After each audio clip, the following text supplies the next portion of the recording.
jina la Baba na la Mwana na la Roho Mtakatifu. Amani iwe nanyi.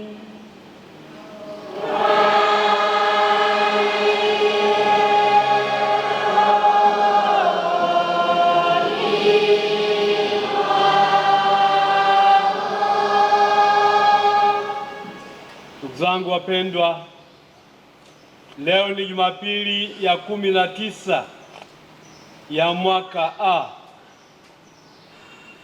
Lakini pia leo ni siku maalum sana katika parokia hii ya Pugu.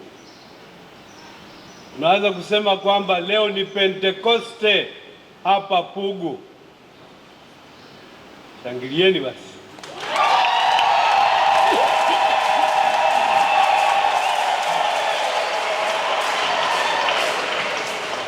Tutaona baadaye ni Pentekoste kwa jinsi gani. Katika masomo ya leo, fundisho kubwa linatupeleka kwenye tafakari juu ya imani. Tunatakiwa tuwe na imani hai, tuwe na imani inayotenda, tuwe na imani ambayo inatuthibitisha katika kumfuasa na kumtumikia Mungu kwa uthabiti na sio kwa wasiwasi na kumangamanga. Tujute dhambi zetu. Namuungamia Mungu Mwenyezi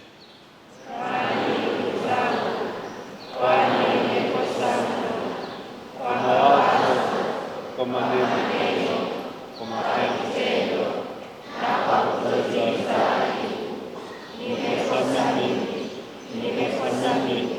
Nimekosana. Ndio maana namuomba Maria mwenyewe, Bikira wa daima, malaika na watakatifu wote, nanyi ndugu zangu, niombeni kwa Bwana Mungu wetu. Na Mungu Mwenyezi atuhurumie, atusamehe dhambi zetu na atufikishe kwenye uzima wa milele. Amina.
E Bwana, tunakuomba ututimizie kwa rehema yako ahadi yako, ili Roho Mtakatifu ajaye atufanye tuwe mbele ya ulimwengu mashahidi wa Injili ya Bwana wetu Yesu Kristo, anaishi na kutawala nawe katika umoja wa Roho Mtakatifu, Mungu milele na milele.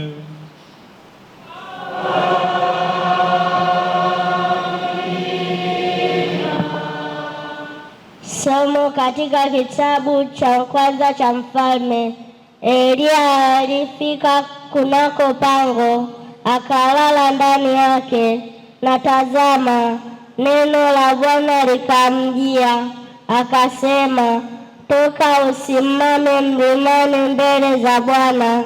Na tazama, Bwana akapita upepo mwingi wa nguvu, akaipasua milima, akaivunjavunja miamba mbele za Bwana. Lakini Bwana hakuwamo katika upepo ule. Na baada ya upepo, tetemeko la nchi. Lakini Bwana hakuwamo katika lile tetemeko la nchi. Na baada ya tetemeko la nchi kukawa na moto. Lakini Bwana hakuwamo katika moto ule. Na baada ya moto sauti ndogo ya utulivu ikawa. Elia alipoisikia, alijifunika uso wake katika mavazi yake, akatoka akasimama mlangoni mwa pango. Neno la Bwana.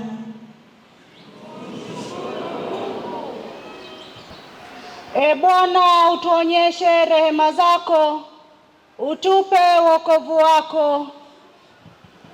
E Bwana, utuonyeshe rehema zako, utupe wokovu wako.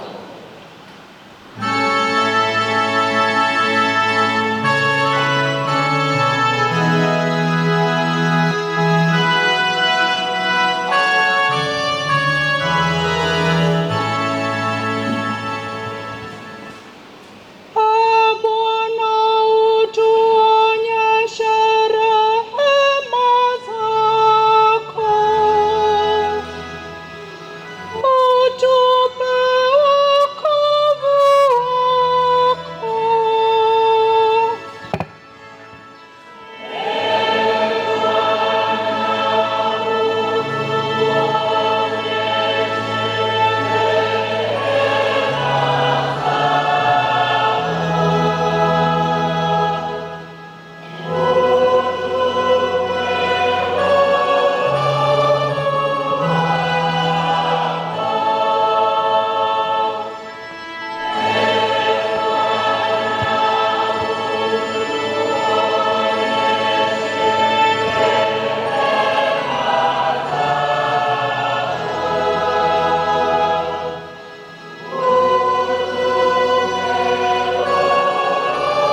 Mtume Paulo kwa Warumi. Nasema kweli katika Kristo, sisemi uongo. Dhamiri yangu ikinishuhudia katika Roho Mtakatifu ya kwamba nina huzuni nyingi na maumivu yasiyokoma moyoni mwangu.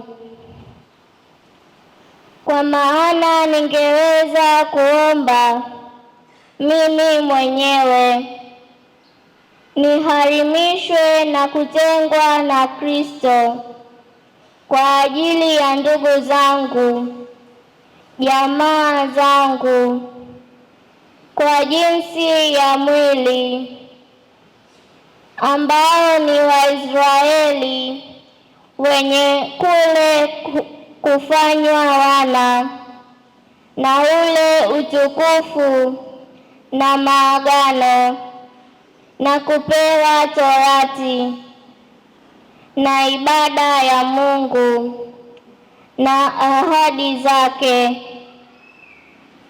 ambao mababu ni wao, na katika hao alitoka Kristo kwa jinsi ya mwili, ndiye aliye juu ya mambo yote, Mungu mwenye kuhimidiwa milele.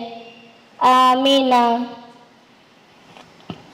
Neno la Bwana.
Bwana awe nanyi.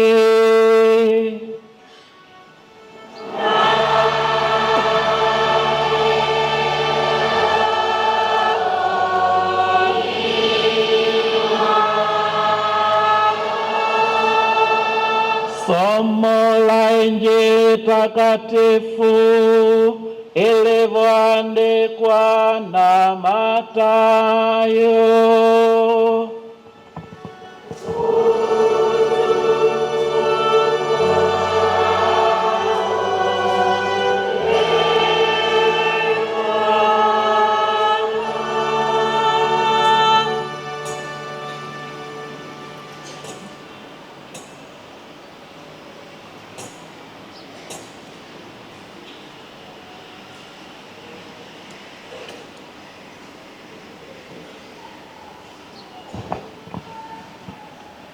Yesu aliwalazimisha wanafunzi wake wapande chomboni na kutangulia mbele yake kwenda ng'ambo, wakati yeye alipokuwa akiwaaga makutano. Naye alipokwisha kuwaaga makutano, alipanda mlimani faragani kwenda kuomba.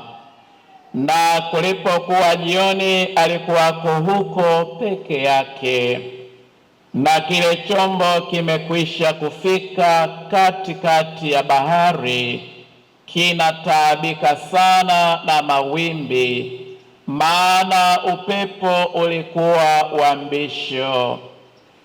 Hata wakati wa zamu ya 4 ya usiku, Yesu akawaendea akienda kwa miguu juu ya bahari.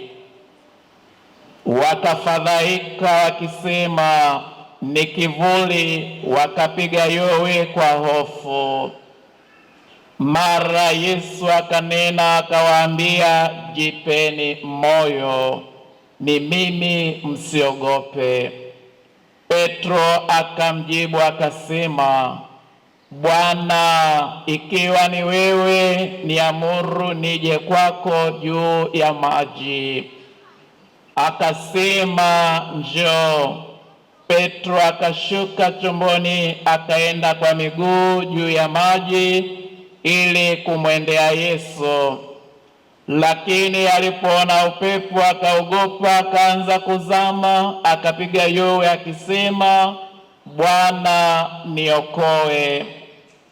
Mara Yesu akanyosha mkono wake akamshika, akamwambia, ewe mwenye imani haba, mbona uliona shaka? Nao walipopanda chomboni, upepo ulikoma, nao walikuwamo ndani ya chombo wakamsujudia wakisema, hakika wewe ni mwana wa Mungu.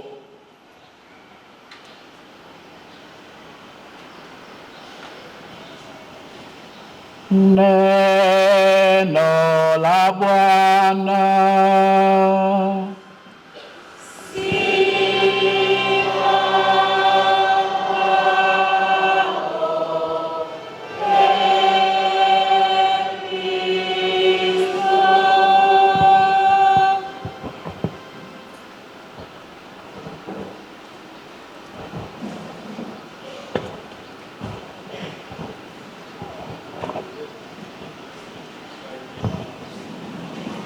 Akawaambia, jipeni moyo, ni mimi, msiogope. Kwa jina la Baba na la Mwana na la Roho Mtakatifu. Ndugu zangu, kila mbatizwa amepewa wito na jukumu la kinabii. Kwa hiyo kwa haki kabisa kila mmoja wenu anaweza kusema mimi ni nabii. Rudieni, mimi ni nabii. lakini tuwe makini, kwa sababu wapo manabii wa ukweli na manabii wa uongo. Manabii wa uongo waeleza watu mambo ya kuwafurahisha, waeleza watu yale wanayopenda kuyasikia. Kwa maneno mengine, nabii wa uongo huwarubuni watu. Je, wewe ni nabii wa uongo? Enyi wanapugu, ninyi ni manabii wa uongo? Kinyume chake, nabii wa kweli huwaambia watu mapenzi ya Mungu, waeleza watu ukweli wa Mungu, waagiza watu wazingatie matashi ya Mungu.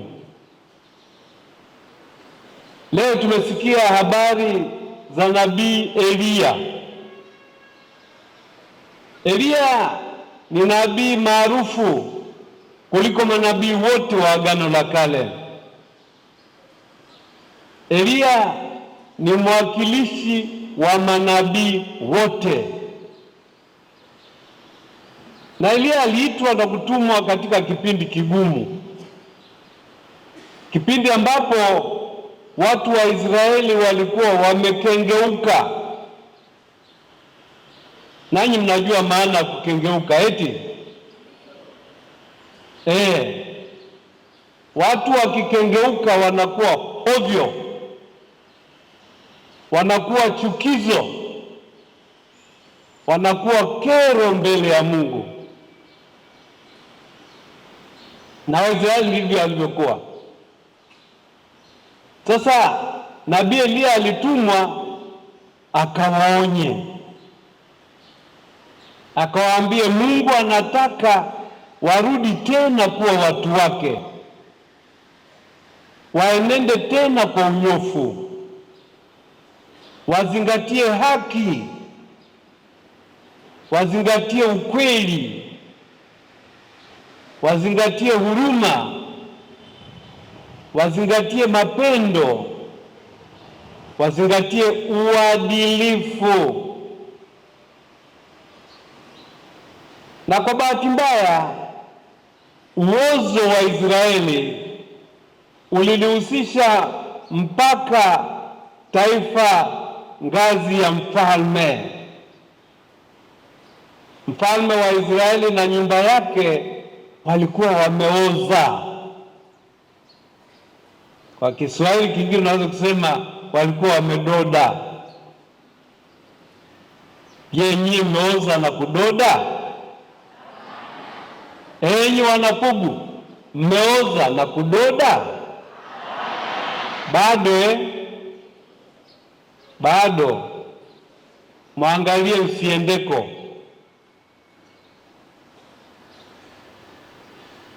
Huyu mfalme aliyeoza na kudoda alikuwa anatiwa moyo na manabii wa uongo, wale waliokuwa wanamwambia usiogope, hamjamchukiza Mungu, usiogope, Mungu haoni, usiogope, Mungu hatambui uozo wenu. Na nabii Eliya akawatia adabu manabii wa uongo, akawadhalilisha, na hilo likamchukiza mke wa mfalme. Mke wa mfalme aliitwa Jezebel. Hebu rudieni. Mke wa mfalme aliitwa Jezebel. Usipewe jina hilo, maana linaweza likakufanya ukafanana na huyo Jezebel wa kale, mwanamke mwovu. Huyu mwanamke mwovu akaanza kutafuta kumteketeza Eliya. Eliya akatambua kwamba ameshindwa kuwaongoa watu wa Israeli na kuwarudisha katika njia nyofu. Na leo tumekutana na Eliya mkimbizi, anakimbia, anajihami, anatafuta usalama wake, na anatafuta usalama kwa kukata tamaa, kwa kuvunjika moyo, kwa kuona kwamba ni kama vile kazi ya Mungu imeshindwa. Na tumemsikia ameenda akajificha pangoni, na kule pangoni Mungu akamwambia, toka nikuonyeshe mambo yangu. Alipotoka akachungulia tu kwenye mlango wa pango, akasikia umepita upepo mkali, upepo uliotikisa miti na miamba. Akadhani Mungu yumo katika upepo ule, lakini sivyo. Likatokea tetemeko la ardhi, likatikisa dunia, likawa tishio kweli, lakini Mungu hakuwemo humo. Halafu kikatokea kiupepo kidogo cha baridi na utulivu, na Mungu akawemo katika ule upepo mdogo mtulivu na baridi. Hapo tunafundishwa nini? Mungu hakujidhihirisha tu kwa mambo mazito ya kutisha. Tumtafute Mungu hata katika mambo madogo madogo ya maisha. Mtafute Mungu katika safari yako ya kila siku. Mtafute Mungu katika uwajibikaji wako, ushuhuda wako. Mtafute Mungu katika imani yako safi. Nimesema imani safi, sio imani mkorogo. Na nyote mnajua imani mkorogo, eti Wanapugu, mnajua imani mkorogo? Hamjui? Najua mmeshakuwa nayo.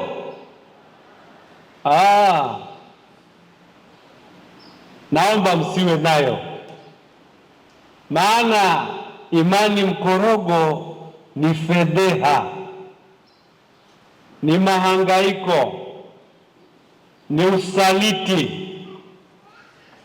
Kuweni na imani hai, imani sahihi, imani takatifu. Nalisikia hilo, waimarishwa.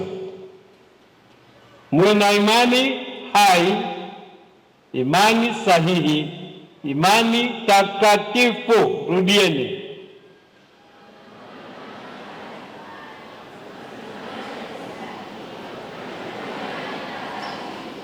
Tarudia tena, imani hai, imani safi, imani takatifu. Sema. Katika somo la pili tumekutana na Paulo mtume. Paulo ambaye ni mkereketwa wa uinjilishaji. Huyu ni Paulo mwenye masikitiko kwa sababu watu wa taifa lake, watu wa Israeli, walikataa kumpokea Yesu Masiha. Naye Paulo anasema, afadhali kama mimi ningekatiliwa mbali, ili mradi watu wangu waokoke,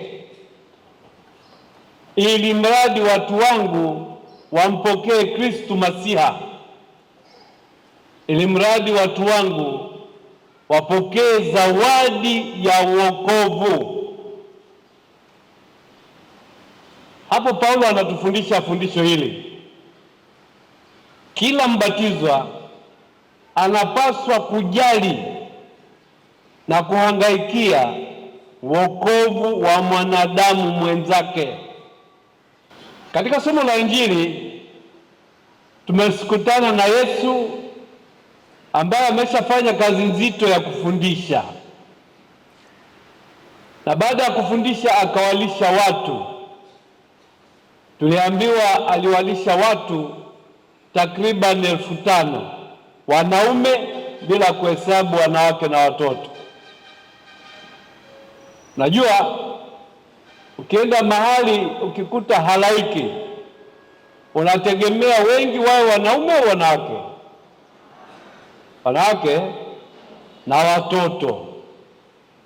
Sasa tukaambiwa hawa wanawake ambao ni wengi na watoto ambao ni wengi, ni wangapi walikula mkate aliowapa Yesu? Tumeambiwa tu wanaume walikuwa 5,000. Kwa hiyo unaweza kusema ukichanganya hapo wanawake na watoto, labda walikuwa 15,000 kwa pamoja. Akishamaliza kuwalisha na kuwafundisha, akawaaga wanafunzi wake, akapanda mlimani kusali. Akapanda mlimani kufanya nini? Nani anaenda kusali? Ni Yesu, mwana wa Mungu, anasali. Kusali ni mahusiano. Kusali ni mawasiliano. Kusali ni kujikabidhi, na kusali ni kushikamana. Kwa hiyo Yesu anaposali anatufundisha kwamba ana mahusiano na Baba. Yesu anaposali anatufundisha kwamba amefungamana na Baba. Yesu anaposali anatufundisha na sisi tuhusiane na tufungamane na Mungu Baba yetu. Akishamaliza kusali, aliwafuata wanafunzi wake ambao walikuwa wamesafiri kwa mtumbwi, wako katikati ya bahari, wanasakamwa na mawimbi mabaya, na Yesu anawaendea akitembea kwa miguu juu ya maji. Je, wanadamu hutembea kwa miguu juu ya maji? Kitendo cha kutembea kwa miguu juu ya maji kinambainisha Yesu kama Mungu, kama mwenye uwezo, kama mtakatifu, kama mshindi na mfufuka. Basi mitume walipomwona wakadhani ni mzimu, wakadhani ni mzimu. Kwa hiyo wakapiga kelele kwa hofu, na Yesu akawapitia moyo, ni mimi, jipeni moyo, msiogope. Hapo tunapata fundisho muhimu sana. Sisi wana kanisa tuko katika safari, na safari yetu ya maisha hapa na pale inakumbana na mawimbi. Tunakabili changamoto, tunakabili majaribu, tunakabili kushindwa, tunakabili matatizo, na hayo mara nyingine yanatutisha, yanatuzidi nguvu, yanatukatisha tamaa, yanatuvunja moyo. Na katika kukata tamaa huko tunasahau kwamba Yesu yuko pamoja nasi.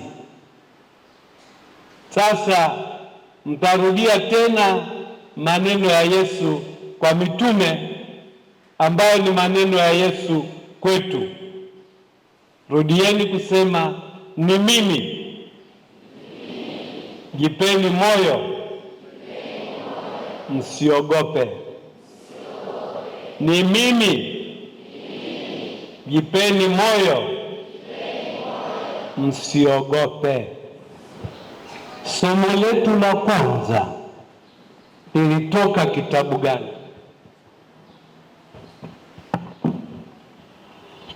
Tumsifu Yesu Kristo.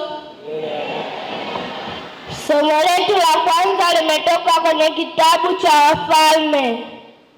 Vema. Kuna tofauti gani kati ya nabii wa kweli na nabii wa uongo?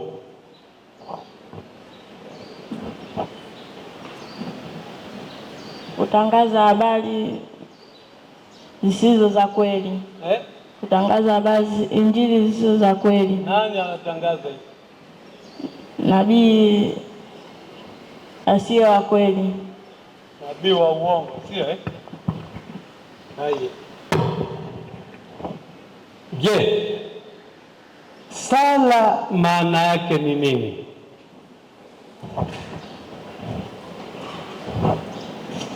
Tumsifu Yesu Kristo. Sala maana yake ni kumwinulia Mungu mioyo yetu na kuongea naye.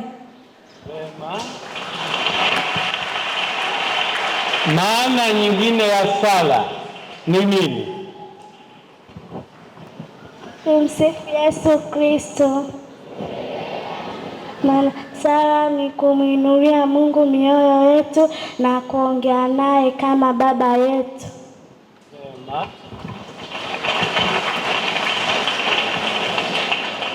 Waimarishwa wote, salini sala ya baba yetu wote.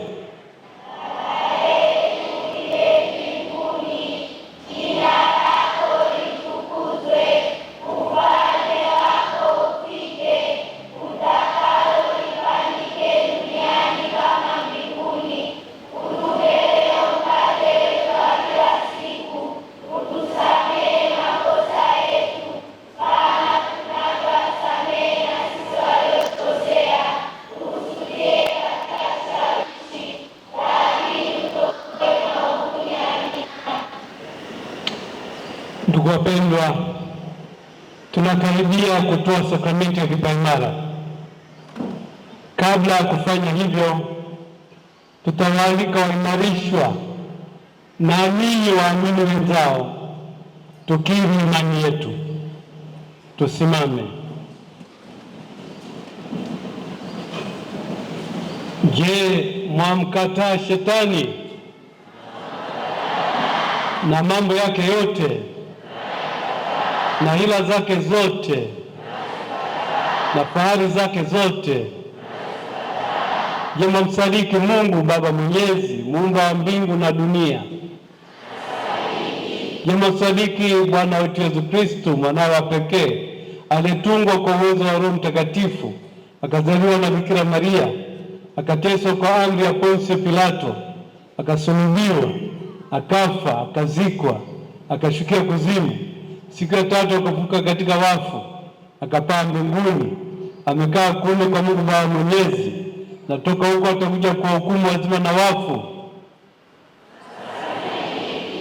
Je, mwamsadiki Roho Mtakatifu, Bwana anamleta uzima, atokaye kwa Baba na Mwana, anayeabudiwa na kutukuzwa pamoja na Baba na Mwana, aliyenena kwa vinywa vya manabii, na ambaye leo mtampokea kwa namna ya pekee kama walivyompokea mitume siku ya Pentekoste? Je, mwasadiki kwa kanisa moja takatifu Katoliki la mitume, maondoleo ya dhambi ufufuko wa miili na uzima wa milele. Ndugu wapendwa, hiyo ndio imani yetu, ndio imani ya kanisa tunayoona fahari kuungama pamoja nanyi kwa njia ya Kristo Bwana wetu. Na sasa ndugu zangu, nawaalika tumwombe Mungu Baba Mwenyezi ili kwa wema wake awamiminie Roho Mtakatifu hawa watoto wake wateule ambao wamekwisha kuzaliwa katika uzima wa milele walipobatizwa, na Roho Mtakatifu watakaompokea tena awaimarishe kwa mapaji yake maridhawa, na kwa mpako wake awafanye wafanane na Kristo mwana wa Mungu. Kila mmoja anaalikwa kusali kimoyomoyo kwa kitambo kifupi, tukiomba ujio wa Roho Mtakatifu.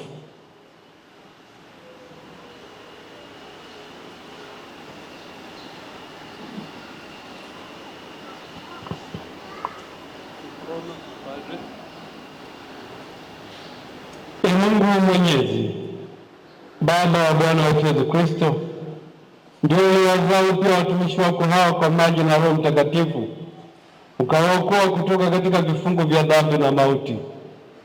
Basi sasa, Ee Bwana, tunakuomba wamiminie Roho wako Mtakatifu mfariji, uwape roho ya hekima na akili, uwape roho ya akili na nguvu, shauri na nguvu, uwape roho ya elimu na ibada, na kuomba wajaze roho wa uchaji wako. Tunaomba hayo kwa njia ya Kristo Bwana wetu.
Tusimame.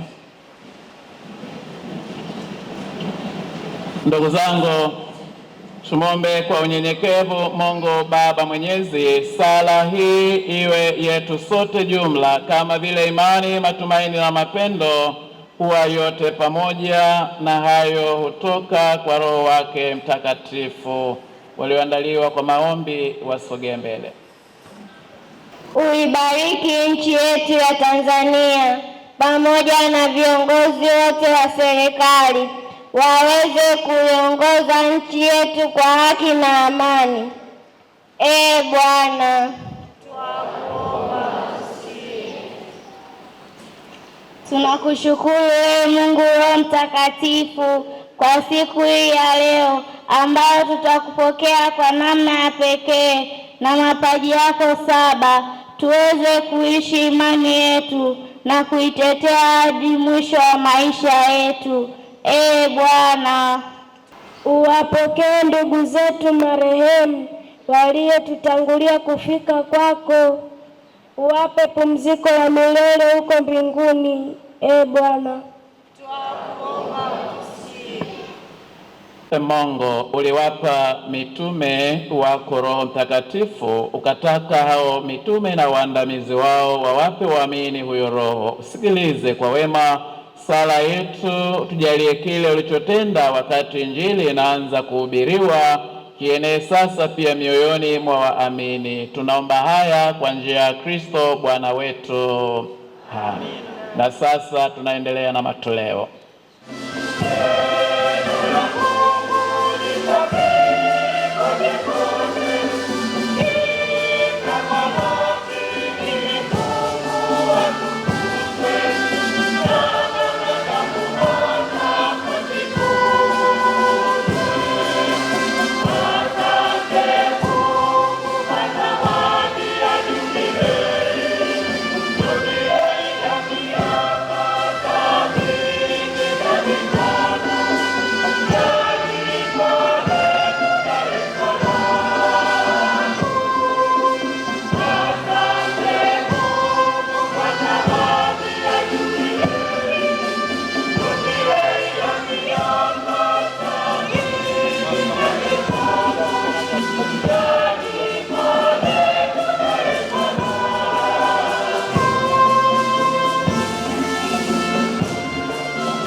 Salini ndugu, ili sadaka yangu na yenu ikubaliwe na Mungu Baba Mwenyezi.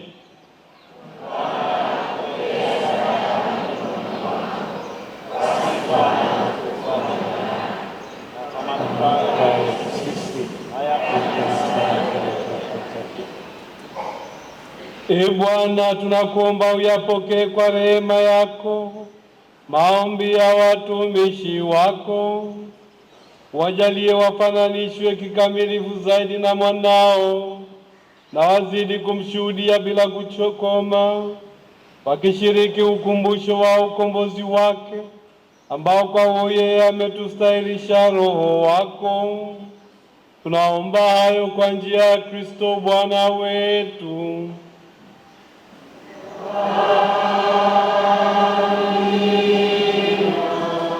Bwana awe nanyi.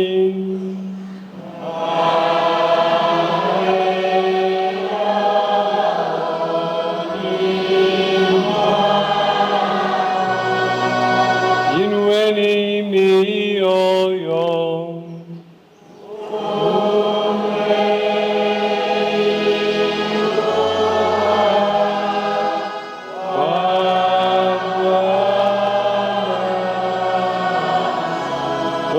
Tushukuru Bwana Mungu wetu.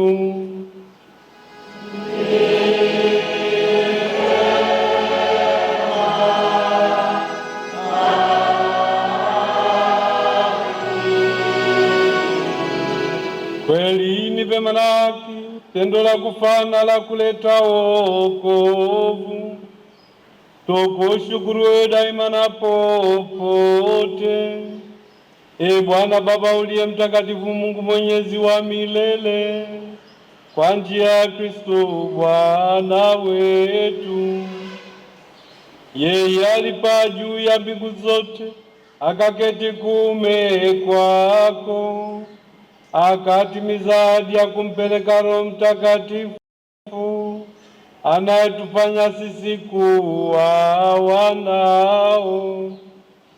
Na kwa sababu hiyo sasa na hata milele, sisi pamoja na majeshi yote ya malaika wa mbinguni tunakuimbia kwa uchaji, tukipaza sauti na kusema:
Bwana kweli mtakatifu, na kila kiumbe kilichoumbwa nawe kinakusifu kwa haki. maana kwa njia ya mwanao Bwana wetu Yesu Kristo na kwa uwezo tendaji wa Roho Mtakatifu unavitia uzima vitu vyote na kuvitakatifuza, wala huachi kuwakusanya watu kwako, ili toka mawio ya jua hata machweo yake dhabihu safi itolewe kwa jina lako. Basi Bwana, tunakusihi kwa unyenyekevu vipaji hivi ambavyo tumekutolea ili uvitakase, upende kuvitakatifuza kwa Roho huyo huyo, ili viwe mwili na damu ya mwanao Bwana wetu Yesu Kristo, aliyetuamuru tuadhimishe mafumbo haya. Maana yeye mwenyewe usiku ule alipotolewa alitwaa mkate, na akikushukuru aliubariki, akaumega na akawapa wafuasi wake akisema, twaeni mle nyote, huu ndio mwili wangu utakaotolewa kwa ajili yenu.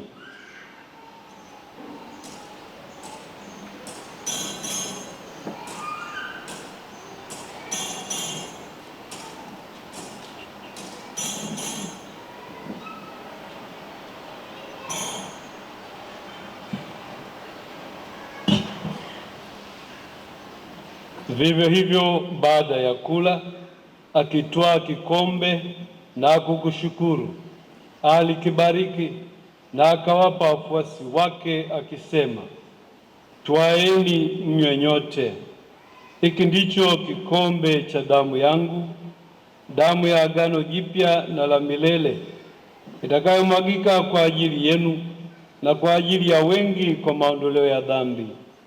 Fanyeni hivi kwa ukumbusho wangu.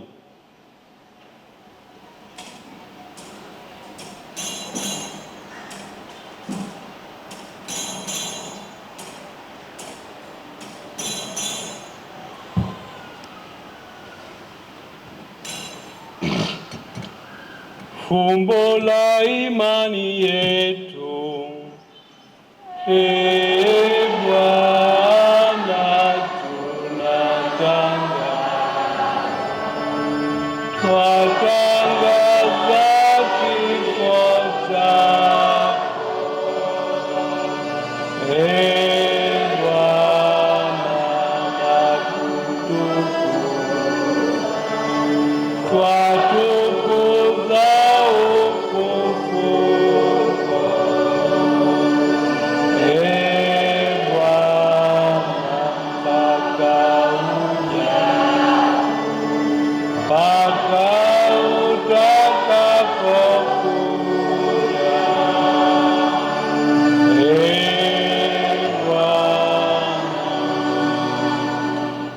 Kwa hiyo Bwana, tunapoadhimisha ukumbusho wa mateso ya mwanao yaletayo wokovu, pamoja na ufufuko wake wa ajabu na kupaa kwake mbinguni, na tunapoutazamia ujio wake wa pili, tunakutolea kwa shukrani sadaka iliyo hai na takatifu.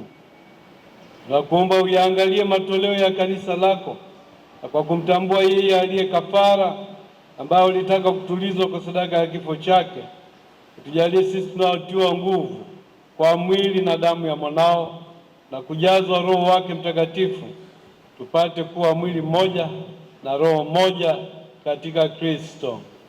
Yeye atufanye sisi tuwe kwako sadaka timilifu ya milele, ili tuweze kupata urithi pamoja na wateule wako, kwanza kabisa pamoja na Bikira Maria mwenye heri mama wa Mungu, na Mtakatifu Yosefu mume wake huyo bikira, na mitume wako wenye heri na mashahidi wako watukufu na watakatifu wote, ambao tunategemea kupata daima msaada wa maombezi yao mbele zako.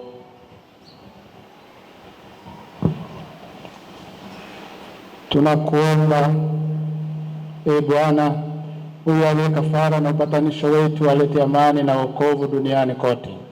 Upende kuliimarisha katika imani na mapendo kanisa lako linalosafiri hapa duniani, pamoja na mtumishi wako Baba Mtakatifu wetu Leo wa 14 na askofu wetu mkuu Mhashamu Yuda Tadeusi Ruwaichi, askofu msaidizi Mhashamu Hendi Mchamungu, pamoja na maaskofu wote, waklero wote na watu wote unaowafanya kuwa taifa lako. Usikilize kwa wema sala za jamaa Mungu waimba hapa mbele yako. E Baba uliye mtakatifu, kwa huruma yako wakusanye kwako wanao wote waliotawanyika popote duniani. Wapokee kwa wema katika ufalme wako ndugu zetu marehemu na wote walioaga dunia wakiwa wamekupendeza, nasi tunatumaini kufika katika ufalme huo, ili pamoja tushirikishwe milele kwa utukufu wako, kwa njia ya Kristo Bwana wetu, ambaye kwa njia yake unajalia ulimwengu mema yote. Kwa njia yake pamoja naye na ndani yake, wewe Mungu Baba Mwenyezi, katika umoja wa Roho Mtakatifu, unapata heshima yote na utukufu milele na milele.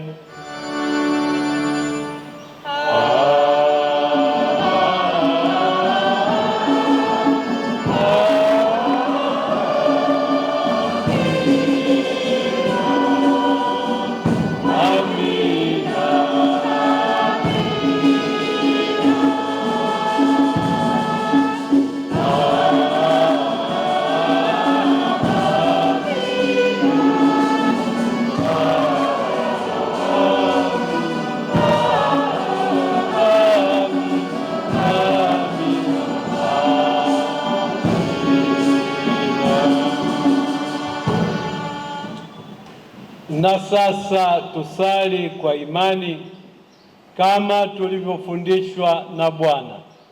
Baba yetu, jina lako litukuzwe, ufalme wako ufike, utakalo lifanyike duniani kama mbinguni. Utupe leo mkate wetu wa kila siku, utusamehe makosa yetu kama tunavyowasamehe na sisi waliotukosea, usitutie katika kishawishi, lakini utuokoe maovu. E Bwana, tunakuomba utuokoe katika maovu yote, utujalie kwa wema amani maishani mwetu, kusudi kwa msaada wa huruma yako tupolewe daima na dhambi, wala tusifadhaishwe na jambo lolote, tunapotazamia tumaini lenye heri na ujio wa Mwokozi wetu Yesu Kristo.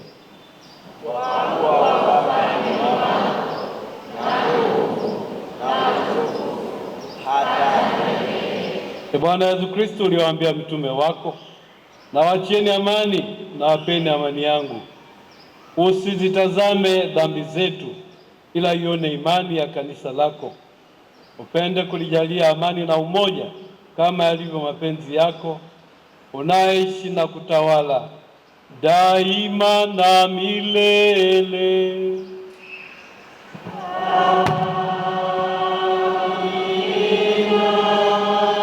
Amani ya Bwana iwe daima nanyi.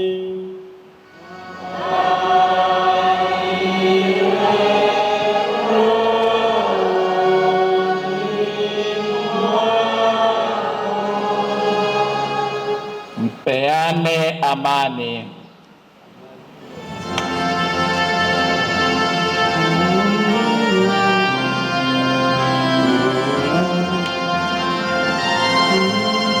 Changanya binadamu yako Bwana, watu uzima mrefu tunaopokea.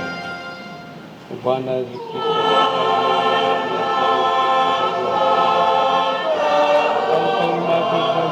roho na mwili na kuzuia dhambi.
Tazameni, huyu ndiye mwana kondoo wa Mungu aondoaye dhambi za ulimwengu. Heri yao wanaoalikwa kwenye karamu ya Bwana.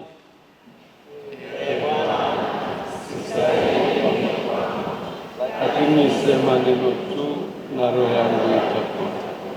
Mwili na damu ya Kristo vitulinde tufikie uzima wa milele.